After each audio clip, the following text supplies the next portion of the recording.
dark, solitary cell. And to you, that's the end. To me, it's the beginning. There's a universe in there. There's a world in there. I'm free. I don't need to live in this physical realm. I walk around in the physical realm, and I put on the faces, and I talk, and I play, and it's this big act, man. In the spiritual world is where I live. I exist in places you never even dreamed of. Prison is in the mind. It's locked in one world that's dead and dying, or it's open to a world that's free and alive. Drugs, LSD, I don't consider a drug. I don't consider peyote a drug. Those are more or less religiously significant awareness, mind-expanding apparatuses that come from the intelligence of the universe.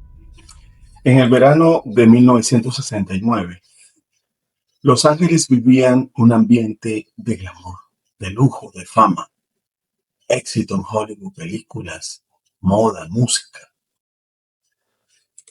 Pero también una época marcada por tensiones sociales, droga, contracultura, grupos que buscaban un nuevo orden espiritual.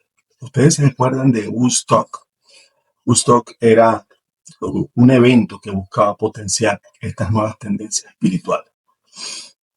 En medio de ese clima, apareció un nombre que marca para siempre la historia criminal: Charles Manson. Su grupo, la familia Manson, conocidos como un grupo violento que se destacó en diferentes actos delictivos, y uno que marca la historia que trasciende el tiempo desde que ocurrieron los hechos. El caso que hoy conocemos como Tate LaBianca fue un doble crimen que estremeció a los Estados Unidos. El 8 de agosto de 1969, la actriz Sharon Tate, embarazada de 8 meses, fue asesinada junto a 4 personas más en su casa de Cielo Drive en Beverly Hills. Posteriormente, la noche siguiente, el 9 de agosto, los esposos Leno y Rosemary LaBianca fueron brutalmente atacados en su casa mientras descansaban. 2 noches de violencia que sellaron la imagen de Charles Manson, uno de los criminales más siniestros del siglo XX. Vamos a iniciar haciendo un breve estudio de su biografía: dónde nació, dónde se levantó Charles Manson, quiénes eran sus padres y cómo llegó al verano del 69 a ese terrorífico acto criminal.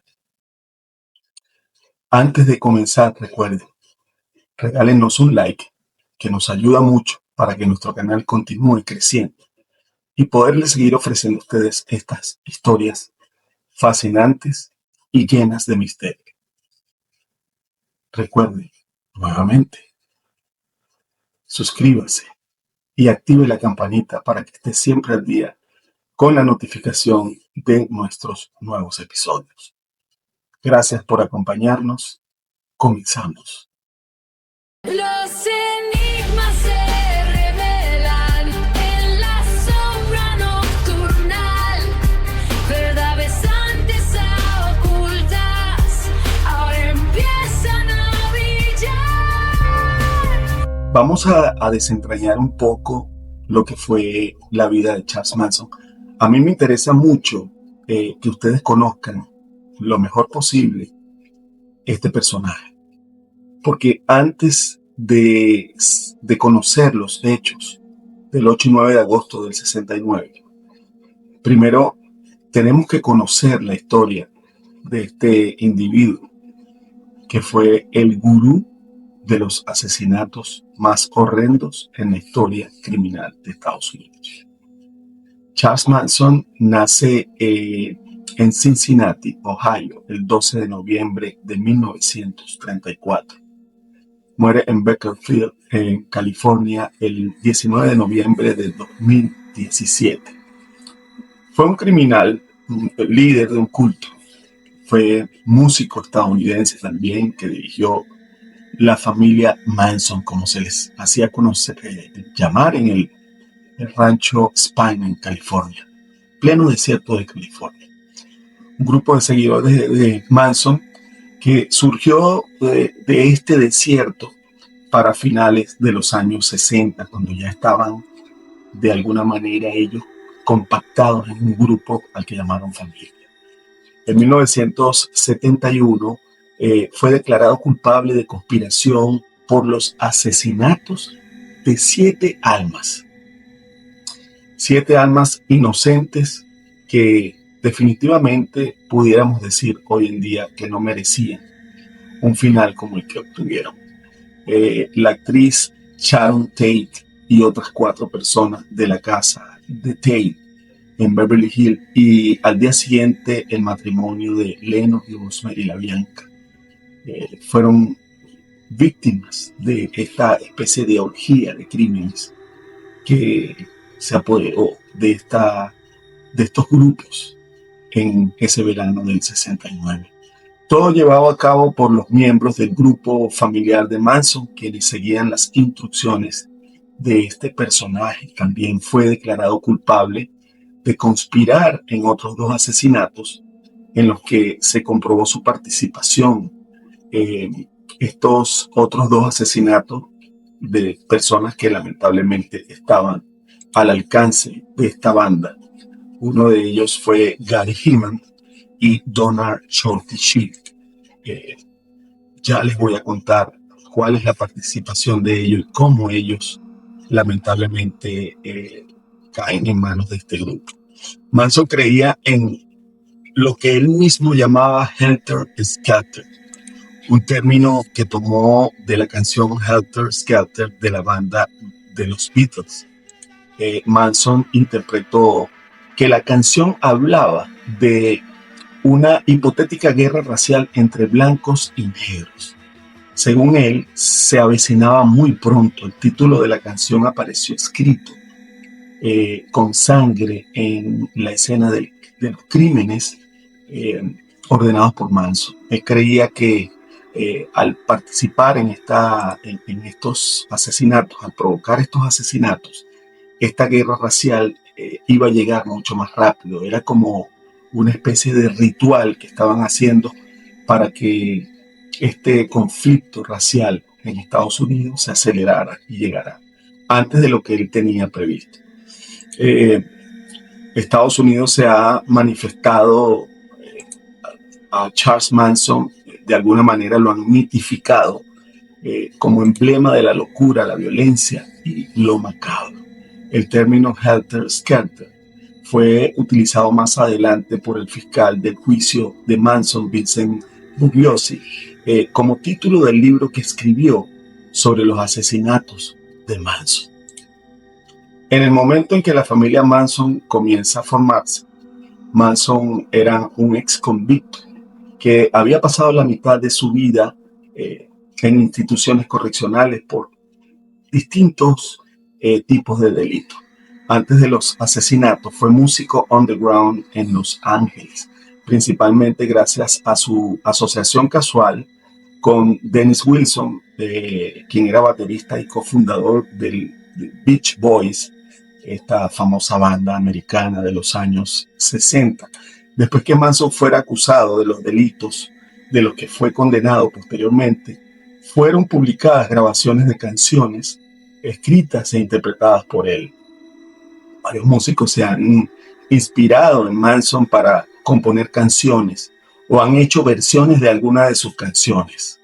Entre ellos Guns N' Roses, White Zombie, Denver Benhart, entre otros, que contemporáneamente decidieron adoptar inclusive el apellido de Manson, mezclándolo con figuras icónicas y un poco polémicas, como es el caso de Marilyn Manson, quien dedicó mucho de su estilo y lo que proyectaba en una especie de mix de estas 2 celebridades.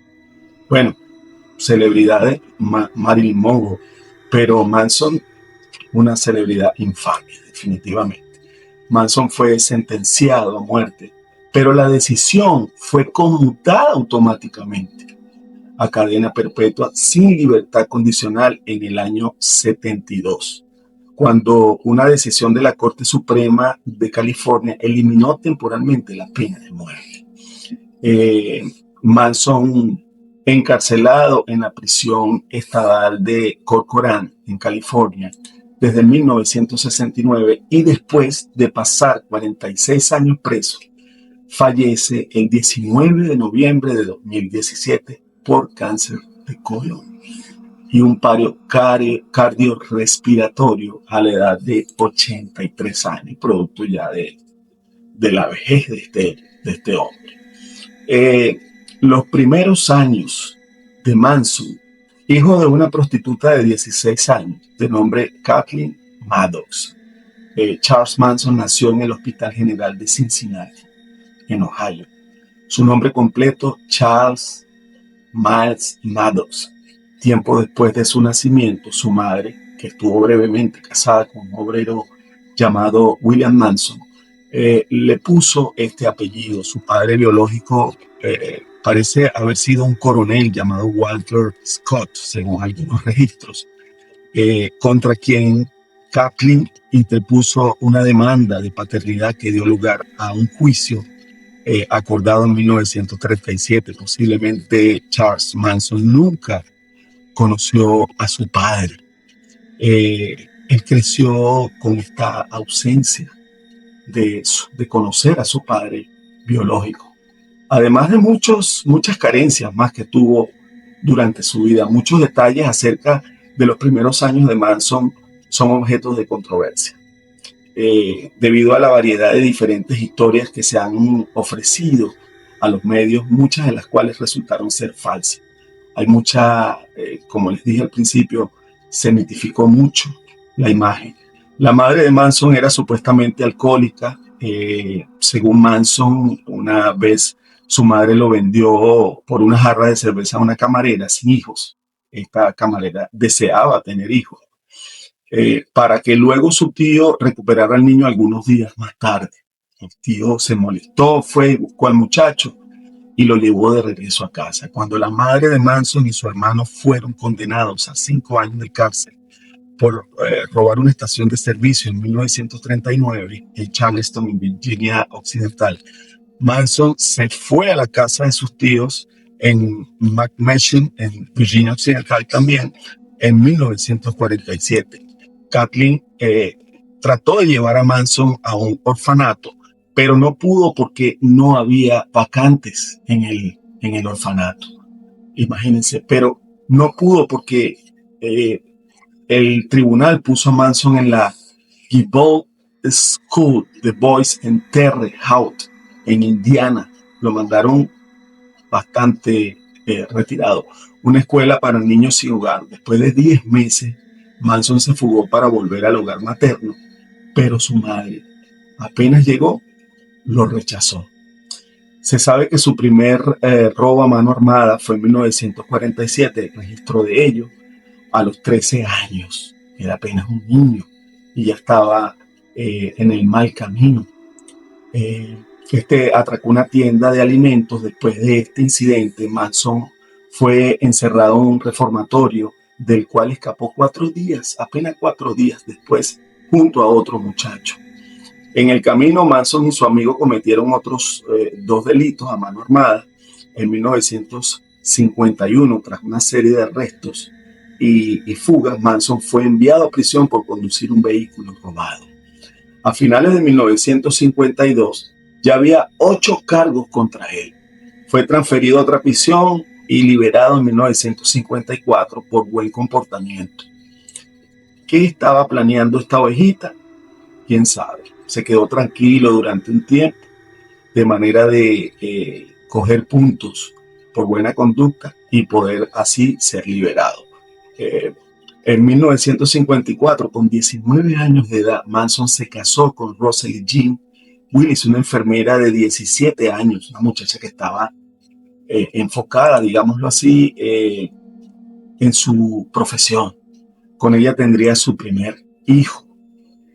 Posteriormente vuelve a ser arrestado más tarde por robo de vehículos. En 1958 quedó en libertad provisional, pero fue arrestado nuevamente en el 61 por falsificación de cheque. Poco tiempo después, ya divorciado de su primera mujer, se casa con una prostituta, Candy Leona Stevens. De ese matrimonio nace Charles Luther Manson, su segundo hijo conocido. Manson había pasado la mayor parte de su vida adulta en prisión, principalmente por robo de vehículos y fraude, aunque también fue acusado de proxenetismo, ya que con su segunda esposa tenían ciertas actividades que eran completamente ilegales. Por aquella época y nuevamente en la cárcel comienza su formación esotérica y su interés por la filosofía oriental. Él empieza de alguna manera a internalizar la inclinación que tenía o que sentía hacia un tema espiritual para conectar con qué seres, vaya usted a saber. La familia Manson a finales de la década de los 60 forma un grupo de personas que más tarde se denominó como la familia Manson. El grupo estuvo involucrado en el asesinato de Gary Hinman en julio del 69.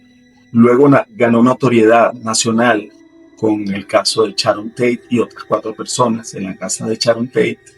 Y el 9 de agosto, al día siguiente del mismo año, penetran en la casa de Leno y Rosemary LaBianca. Los asesinatos de Tate y LaBianca fueron ejecutados por Tex Watson. Tex Watson era el brazo ejecutor de las ideas del cerebro criminal de Manson, actuando bajo las instrucciones específicas. También fueron responsables de otros asaltos, robos, crímenes y el intento, imagínense, del asesinato del presidente de los Estados Unidos para estos años, que era Gerald Ford. Esto ocurrió en Sacramento. Nuestro personaje es llevado a la prisión estatal de San Quintín en California en el año 71. Manson posteriormente fue llevado a la prisión también estatal del condado de Los Ángeles el 22 de abril del 71 por 7 cargos de asesinatos en primer grado y un cargo de conspiración por la muerte de Abigail Ann Folger. Ustedes conocen este café Folger, estos productos que son de muy buena calidad. Esta chica viene de esta familia. El asesinato también de Wojciech Frykowski, Stephen R. Parent, Sharon Tate Polanski, Jay Sebring, Leno y Rosemary LaBianca. 7 almas que perdieron la vida de una manera injusta. Fue sentenciado a muerte. Cuando la pena de muerte fue declarada inconstitucional en 1972, se le volvió a condenar a cadena perpetua con la posibilidad de libertad condicional. Su sentencia de muerte original fue modificada por la cadena perpetua el 2 de febrero de 1977. El 13 de diciembre de 1971, Manson fue declarado culpable de asesinato en primer grado en la corte del condado de Los Ángeles por la muerte del músico Gary Hinman el 25 de julio del 69. También fue declarado culpable por el asesinato en primer grado en agosto de 1969 de Donald Jerome Chorley Chee, que fue otra de sus víctimas. Y definitivamente nuestro personaje va dejando una estela de actos criminales desde muy temprana edad. No se esperaba que esto terminara bien. Definitivamente no se esperaba. Había un descontrol absoluto mezclado con drogas, con alcohol, con excesos, que definitivamente estaban operando en una mente completamente distorsionada, que iba a traer como consecuencias actos aún mucho más graves. Por el nombre del caso Tate LaBianca se conoce un homicidio múltiple realizado por integrantes de la familia Manson en la noche del 8 de agosto y 9 de agosto de 1969. Esto trajo como consecuencia el fallecimiento de personas que se encontraban en la propiedad de Cielo Drive en Beverly Hills, situada en el 150 de esta misma dirección. Esta casa que estaba alquilada por Sharon y para ese momento su marido Roman Polanski, el famoso director, al momento de los hechos. Esto último se encontraba rodando una película en Europa, si mal no recuerdo, estaba en Londres. Al día siguiente, los asesinos, flanqueados de otros 6 sectarios y su gurú, Charles Manson, mataron a Leno LaBianca, ejecutivo de una cadena de supermercados, y a su esposa, Rosemary, copropietarios de una tienda de moda dentro de estos supermercados. Manejaban una marca de ropa muy conocida en el área para este momento. Los autores de los hechos, Tex Watson y Susan Affin y Patricia Krenwinkel, actuaron bajo las órdenes de Charles Manson, que en un principio buscaba vengarse de Terry Melcher, quien era el propietario inicial, el productor discográfico e inquilino anterior de la casa mencionada, quien se negara a concederle un contrato para grabar un disco. Indignado por la ejecución de su mandato, que él consideraba una chupacera e ineficiencia. El líder de la familia concibió la noche sucesiva más un proyecto de asesinato, en cuya ejecución él mismo resultó como estaba mostrar el ejemplo a sus secuaces cómo debían participar y ejecutar estos crímenes. Mire, le cuento algo. Tex Watson era un muchacho de 24 años. Susan Atkins tenía 21 años. Y Linda Kasabian tenía 20 años. Patricia Krenwinkel, 22. Eran muchachos que estaban en edades tempranas de los 20. Una edad en la que suponemos tenemos la oportunidad de generar y producir el mejor ambiente para nuestros posteriores 30, 40 o 50 años. Es donde obtenemos títulos universitarios, adquirimos propiedades o por lo menos trabajamos, y si tenemos un poquito de conciencia en cuanto a lo que estamos haciendo, pues ahorramos y nos preparamos para el futuro. Estos chicos realmente estaban perdidos, completamente desorientados, y fueron víctimas de un cerebro que logró dominarlos y logró utilizarlos como marionetas para que ellos hicieran lo que este personaje tenía en mente. La noche de agosto del 69, estos chicos van a la casa donde antes vivía Melcher, que era el productor, según rezaban las instrucciones de Manson, a fin de destrozar de la manera más truculenta posible todos los que allí estuviesen presentes.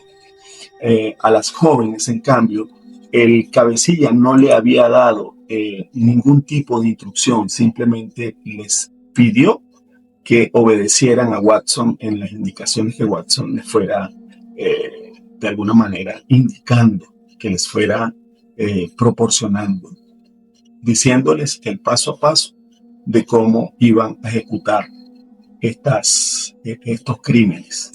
Aquella noche ocupaban el 150 de Cielo Drive la actriz y modelo Sharon Tate, bellísima, una mujer con un carácter gentil, sencillo, embarazada de 8 meses de su marido, en una situación de vida que parecía ser hermosa.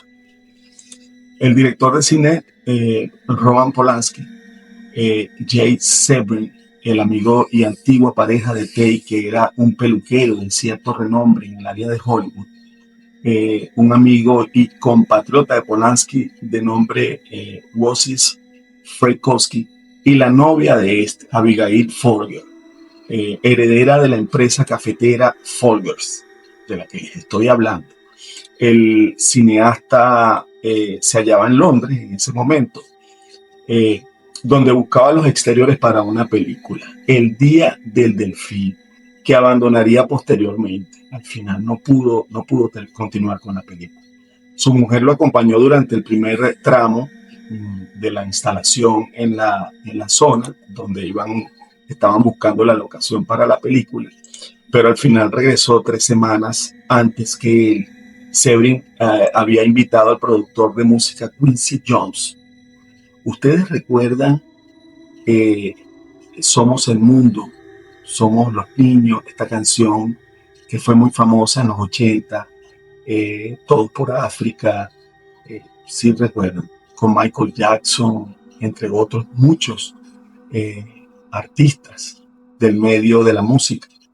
Quincy Jones, este mismo.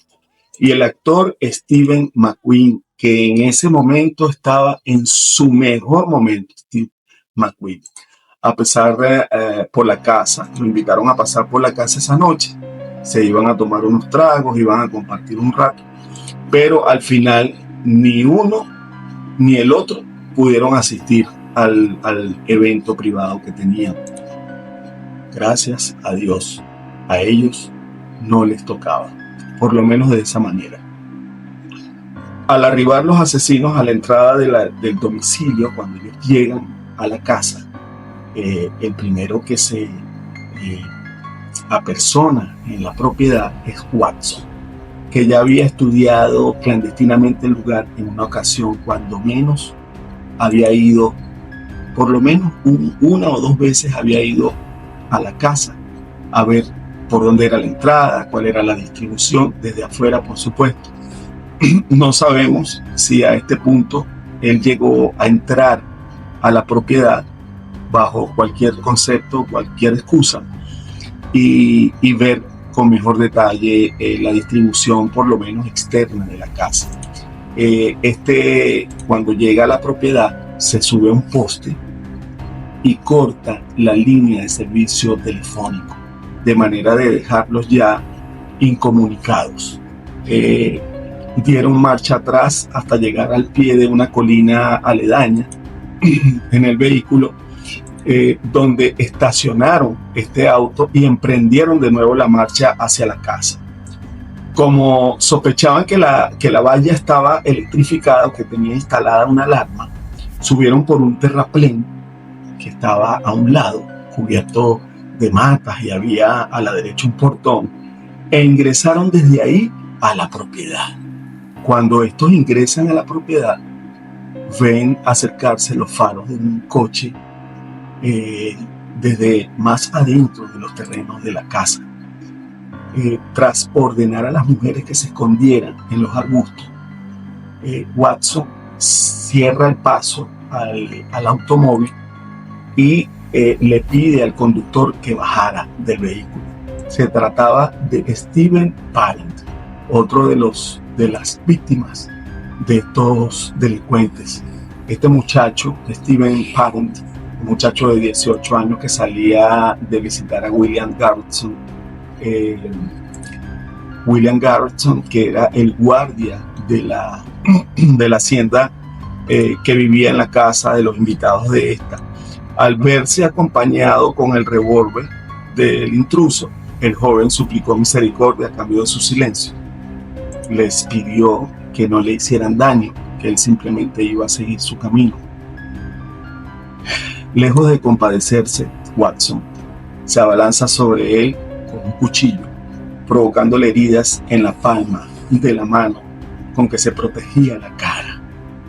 Él trató de defenderse, trató de evitar que lo agredieran físicamente, y luego descargó 4 balazos en el pecho y el abdomen del muchacho. Bueno, esto por supuesto resultó en un desenlace fatal para él. Llegado frente a la casa principal, Watson procedió a romper un mosquitero de una de las ventanas que se hallaba abierta. Se metió por allí y franqueó la puerta de entrada a Atkins y a Krenwinkel.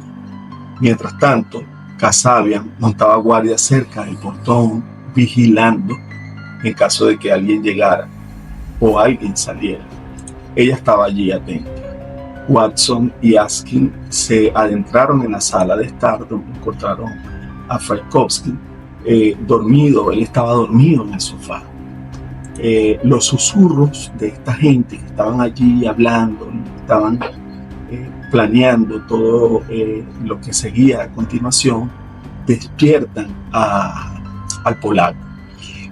Claro, él estaba semidormido, estaba muy atontado porque estaba apenas despertándose. Preguntó por la hora en medio del sueño, de la confusión, y Watson le respondió con una patada en la cabeza, tras lo cual el agredido se incorpora. Él se levanta y le pregunta que quiénes son ellos, qué hacen allí. La respuesta fue muy tenebrosa. Y aquí es donde yo considero que empieza un ritual satánico extraño, porque esta gente no tenían un plan como tal. Simplemente tuvieron una acción, ejecutaron una acción y tuvieron, digamos, suerte de no ser atrapados antes de hacerlo, durante el hecho, sino mucho tiempo después. Este les dijo al polaco: soy el diablo y vengo a atender negocios del diablo. Esto es una frase emblemática que sella y apertura un portal en esta casa que inicia hechos de derramamiento de sangre terroríficos. Por instrucciones de Watson, Atkins fue a buscar a los demás ocupantes de la casa y, ayudado de Krenwinkel, los condujo al salón a todos. Los tomó a todos de donde estaban y los llevaron al salón. Luego comenzó a amarrar a Tate y a Severin por el cuello con una cuerda que habían colgado en una de las vigas del techo. Al decir el segundo: ¿no ves que está embarazada?, en objeción a los duros tratos infligidos a la actriz, Watson le pegó un tiro a Folger. Se le permitió volver a su dormitorio a buscar su bolso y extrajo de $70, los cuales pasó a los sectarios para acabar con los lamentos de Severin. Watson lo apuñaló 7 veces en su alma. A Frykowski le ataron las manos con una toalla. Eso sí, tardó poco en liberarse y empezó a forcejear con Atkins hasta que la joven hizo varios tajos en las piernas con el cuchillo con el que recién lo tenía apuntado, cosas que no le impidió ganar la puerta de la calle a este hombre, quien corrió mientras el polaco salía titubeando de la casa, luchando para llegar a la entrada, quizás pedir auxilio, gritar. Watson se le acercó por detrás, acribillándolo de golpes con la culata de la pistola. Le dio repetidas puñaladas y finalmente pegó 2 balazos. A estas alturas, Kasabian corrió hacia la casa, alarmada por los ruidos horripilantes que procedían de ella. Al llegar a la puerta principal, vio a Frykowski en un vano intento de atajar la carnicería. Alertó falsamente a Atkins de que se acercaba a alguien. Entre tanto, Folger había logrado burlar la vigilancia de Krenwinkel y salió corriendo por la puerta que comunicaba un dormitorio con el recinto de la piscina. La secretaria persiguió a la heredera hasta alcanzarla delante de la casa, tras lo cual la derribó y le dio un cuchillazo, al que siguieron otros 28 de Watson. Luego este se volvió hacia Frykowski vio que iba arrastrándose por la hierba. Este hombre estaba luchando, no quería morir, se arrastraba, bañado en sangre, tratando de llegar a algún sitio para salir de allí. Watson se lanzó sobre él y lo remató con otra ráfaga de puñaladas. En total, el polaco recibió 51 heridas cortopunzantes. Realmente un ensañamiento sin sentido. Dentro de la casa, Tate rogaba a los delincuentes que le perdonaran la vida mientras no hubiera dado a luz. Les estaba pidiendo. Entonces fue cuando uno de ellos pudo tratarse tanto de Atkins como de Watson, como de los dos a la vez. Todavía no se tiene claro, a pesar del tiempo que ha pasado. La asesinó de 16 puñaladas, según relatos públicos en la página web de Watson. La joven exclamó varias veces en su agonía, mientras estaba muriendo, la palabra madre, 3 veces.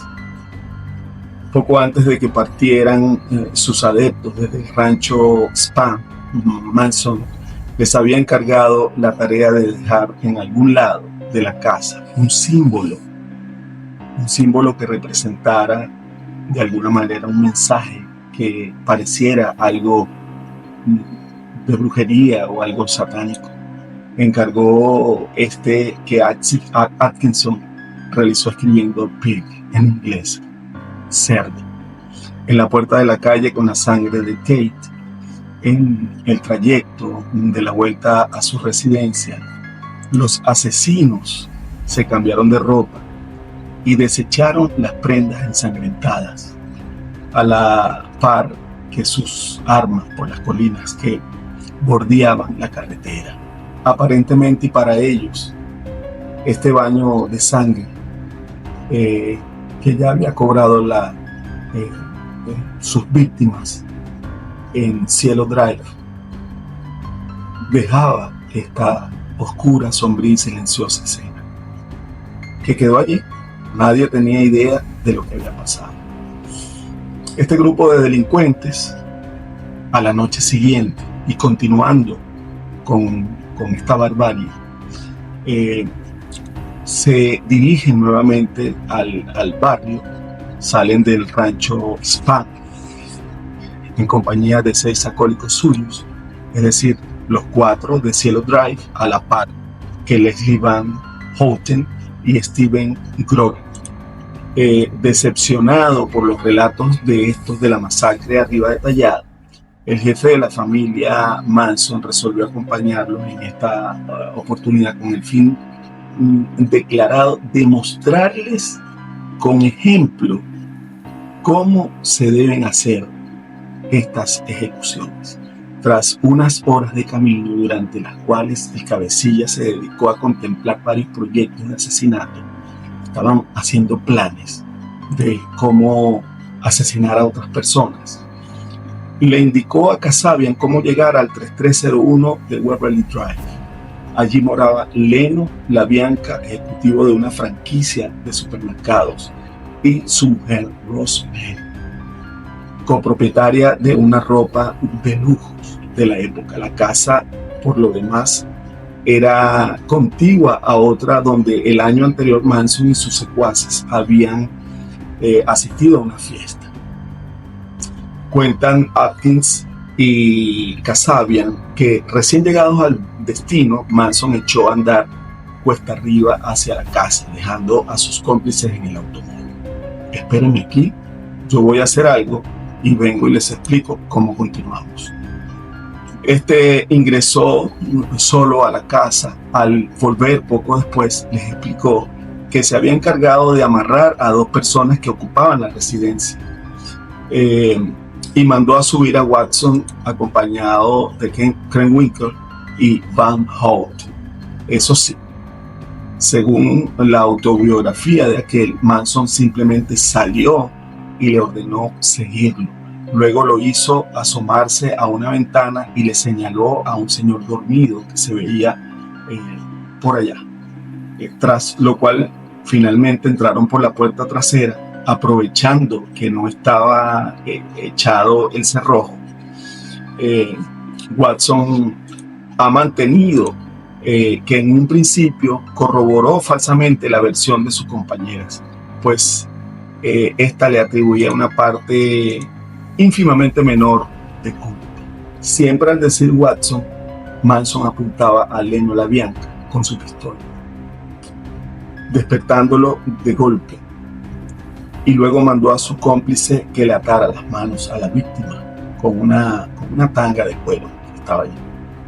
Tras llevar a Rosemary desde su dormitorio al salón, el sectario procedió por órdenes de su adalid a cubrir las caras de ambos esposos con fundas de almohada, que después sujetó con los cables de unas lámparas. En eso Manson salió a hablar con Krenwinkel y Van Houten, a quienes dio órdenes de asesinar al matrimonio de manera fría.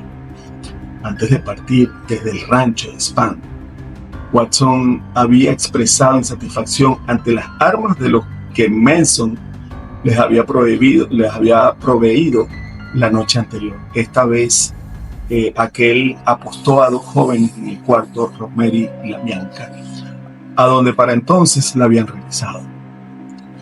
En eso cargó contra Leno LaBianca con una bayoneta cromada. El primer golpe atravesó la garganta de este caballero. Al poco, Watson se detuvo alarmado por unos ruidos de forcejeo provenientes del dormitorio. Se dirigió allí y vio que Rosemary hacía girar por los aires una lámpara que llevaba atada al cuello por el cable para mantener a raya a Krenwinkel y a Van Houten. El tejano tardó poco en dominarla a bayonetazos, tras lo cual volvió a la sala de estar y retomó allí las acometidas contra Leno, a quien hirió 12 veces en total, para después trazarle con un cuchillo la palabra guerra en inglés en el abdomen. De vuelta a la recámara, Watson encontró a Krenwinkel apuñalando a Rosemary. LaBianca con un cuchillo que el atacante había hallado en la cocina, pues Manson le había encargado que ambas jóvenes desempeñaran un papel activo en la carnicería. Aquel le dijo a Van Houten que también ella le diera un cuchillazo a LaBianca. Esta obedeció, llegando a causarle 16 heridas en la espalda y las nalgas. Durante su proceso, la sectaria había afirmado, no sin incertidumbre, que la víctima sufrió estas laceraciones después de muerte. Los análisis forenses establecieron que, en efecto, las 41 puñaladas que recibió, varias eran póstumas, eran después de haber muerto. Mientras Watson limpiaba la sangre de su bayoneta y se duchaba, Krenwinkel se ocupó escribiendo Rise, levántense, y Dead to Pig, muerte a los puercos, vocablo que designa en el argot estadounidense a los agentes de la ley y dentro de la familia a cualquiera que fuese objeto del desprecio u odio de Manson. En las paredes y He Helter Skelter, título mal escrito en un tema de los Beatles que Manson escuchaba de forma obsesiva y cuya letra, según aseguraba a sus acólitos, profetizaba el inminente estallido de una guerra racial entre blancos y negros. Todo ello con la sangre de LaBianca escrito en la nevera de la casa. Después le infligió 14 heridas a Leno LaBianca con un trinchador que le quedó enterrado en el estómago y finalmente lo remató clavándole un cuchillo de carne en la garganta. Resultó a llevar a cabo otro homicidio. Manson ordenó a Kasabian conducir al complejo de apartamentos donde vivía un actor libanés de bajo perfil conocido suyo llamado Saladin Nader, que aquel consideraba como otro detestable puerquito, como él decía. Una vez llegados, el cabecilla hizo bajar a todos sus cómplices y emprendió él solo la vuelta al rancho Spahn. Por lo que estos tuvieron que recurrir al autostop, tuvieron que pararse a orillas de la carretera y pedir aventones para llegar hasta el rancho.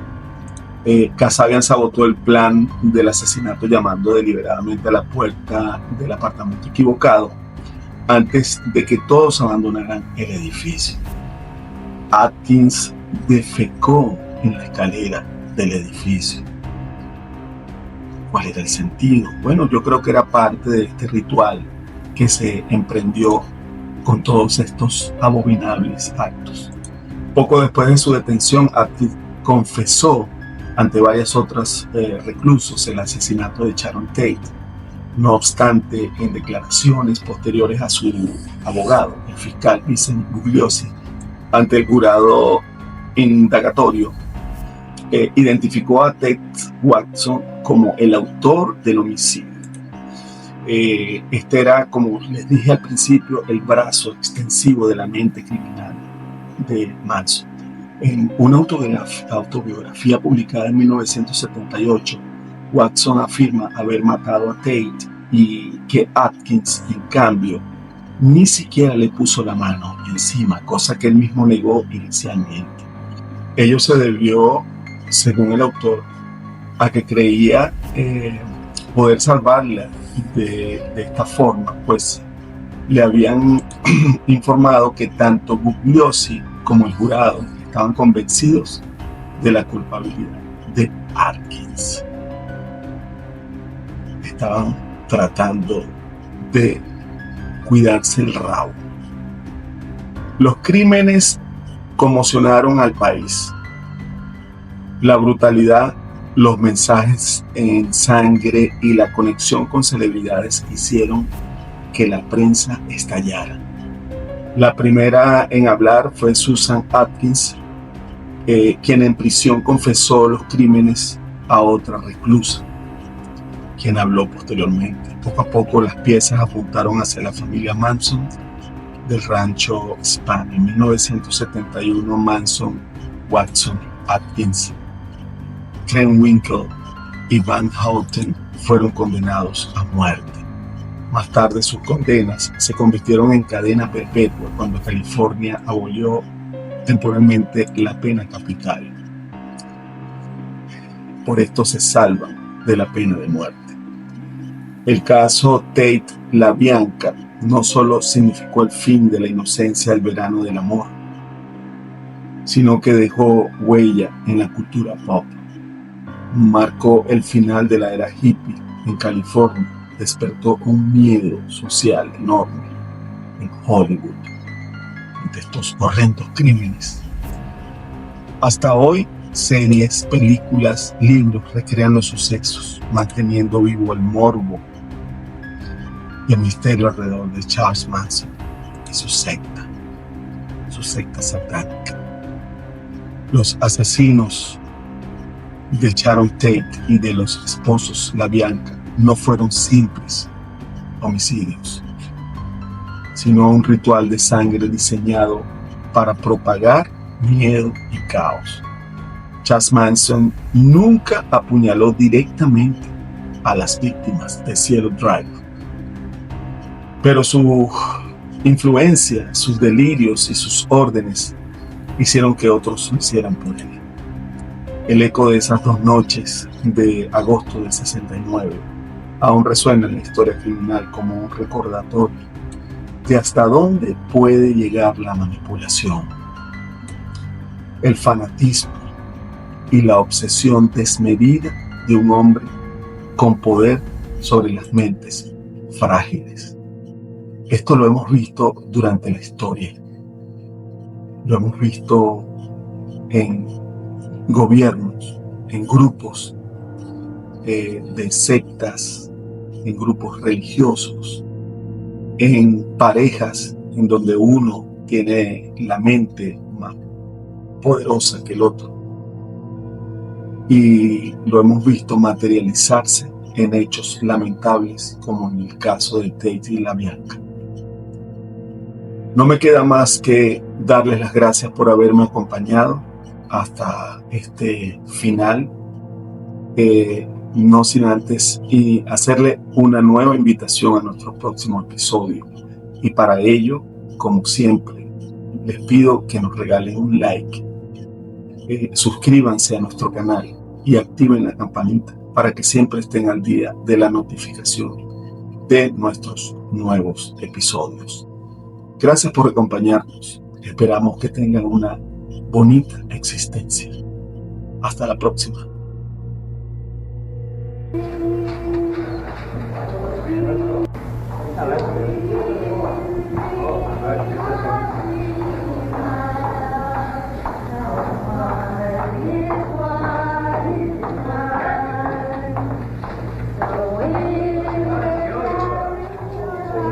Turn around one, Carol, good.